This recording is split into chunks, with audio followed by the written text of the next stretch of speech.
ஹலோடா friends.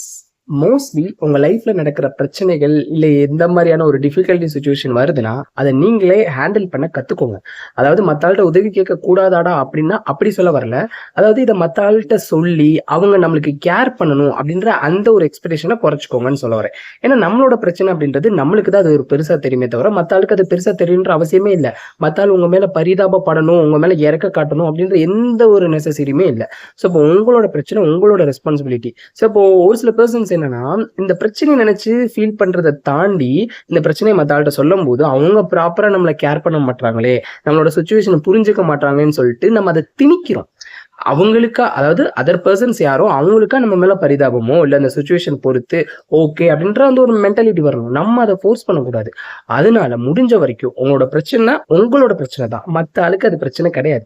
அதனால அந்த responsibility நீங்க எடுத்துக்கிட்டு ஸோ இப்போ நீங்க அந்த பிரச்சனையை சால்வ் பண்ணிட்டு பேலன்ஸா மற்ற ஆள்கிட்ட எப்படி பேசுறீங்களோ ஜென்டில்டா அவங்கள அப்ரோச் பண்ற அந்த ஒரு ஆஸ்பெக்ட், அந்த ஒரு மென்டாலிட்டியை வளர்த்துக்கோங்களே தவிர எனக்கு இப்படி பிரச்சனை இருக்கு, நீ என்னை இப்படி நடத்துறியே, நீ இப்படி பேசுறேன்னு சொல்லிட்டு மற்ற ஆள்கிட்ட அந்த ஒரு ஃப்ரஸ்ட்ரேஷனை கொண்டு வரக்கூடாது. ஏன்னா மத்த ஆளுக்கு அது பிரச்சனையே கிடையாது.